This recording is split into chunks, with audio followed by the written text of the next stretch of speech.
আসসালামু আলাইকুম বন্ধুরা, আরএস কিচেনে আপনাদের সবাইকে অনেক অনেক স্বাগত জানাই।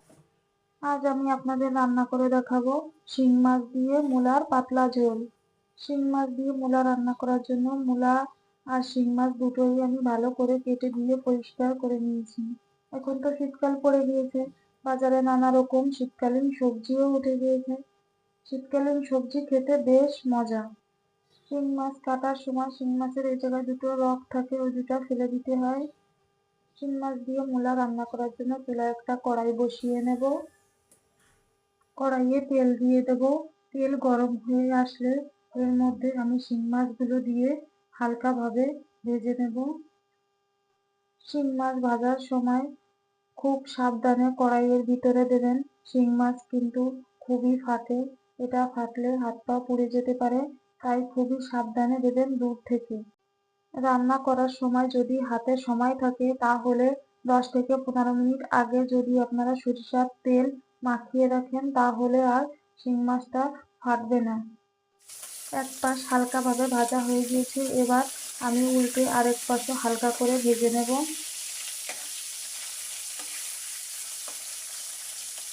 মাছগুলো আমার হালকা করে ভাজা হয়ে গিয়েছে, এ পর্যায়ে আমি তুলে নেব। মাছ উঠিয়ে নিয়ে চুলায় কিছু মশলা দিয়ে দেবো। এখানে আমি একটা পেঁয়াজ, একটা রসুন, 2 চামচ জিরা দিয়ে বেটে নিয়েছি, এটা এখন দিয়ে দেবো। মশলাটাকে একটু কষিয়ে নেব যাতে পেঁয়াজ রসুনের কাঁচা গন্ধ চলে যায়। মশলার কাঁচা গন্ধ চলে গিয়েছে, দিয়ে দেবো মরিচ ফালি, দিয়ে দেবো 2 চা চামচ লবণ, দিয়ে দেবো 1.5 চা চামচ হলুদ গুঁড়া। এবার সব মশলা একত্রে ভালোভাবে কষিয়ে নেব। মশলা যতক্ষণ ভালোভাবে কষানো না হবে ততক্ষণ চুলার আঁচ মিডিয়াম পর্যায়ে রেখে মশলাটাকে ভালোভাবে কষিয়ে নিতে হবে। এখন মূলা দিয়ে মূলাগুলো ভালোভাবে মশলার সাথে কষিয়ে নেব। তরকারি কষানো ভালো হলে ঝোলের স্বাদ বহু গুণে বেড়ে যায়। নতুন রাঁধুনি আপু যারা আছেন তারা খুব ভালোভাবে আস্তে আস্তে জাল দিয়ে মশলাটাকে কষিয়ে নেবেন। আপনারা যারা মূলা খেতে পারেন না, যাদের কাছে একটা ব্যাড স্মেল আসে, তারা মূলাকে একটু ভাপ দিয়ে নেবেন। ভাপ দিয়ে পানি ফেলে দিলে তাহলে আর ওই ব্যাড স্মেলটা আসে না। আমি মূলা ভালোভাবে মশলার সাথে মিশিয়ে নিয়েছি।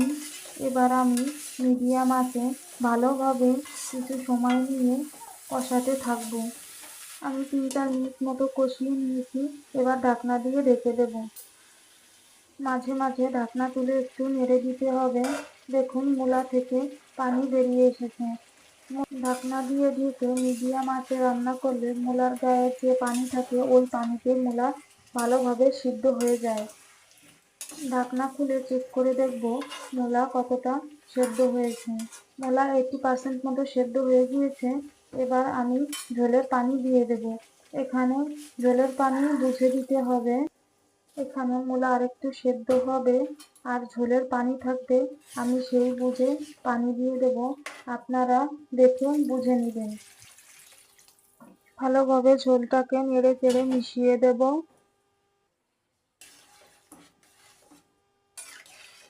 ঝোলটা ফুটে আসা পর্যন্ত অপেক্ষা করব। ঝোলটা খুব ভালোভাবে ফুটে উঠেছে, এবার এর মধ্যে ভেজে রাখা শিং মাছগুলো দিয়ে দেব। মাছ দিয়ে ভালোভাবে নেড়ে চেড়ে মিশিয়ে দেব। ঝোলটা 2-3 মিনিট ভালোভাবে ফুটিয়ে নেব। ঝোলটা ভালোভাবে ফুটে গিয়েছে, এবার এর মধ্যে ধনিয়া পাতা কুচি দিয়ে দেব। শীত মানেই ধনিয়া পাতা, শীতকালে ধনিয়া পাতার গন্ধ খুব ভালো লাগে। ধনিয়া পাতা দিয়ে 1 মিনিট জাল করেই নামিয়ে নেব। তৈরি হয়ে গেল সহজ রেসিপিতে শিং মাছ দিয়ে মূলার পাতলা ঝোল। ভিডিওটা প্রথম থেকে শেষ পর্যন্ত দেখার জন্য আপনাদের সবাইকে অনেক অনেক ধন্যবাদ। আল্লাহ হাফেজ।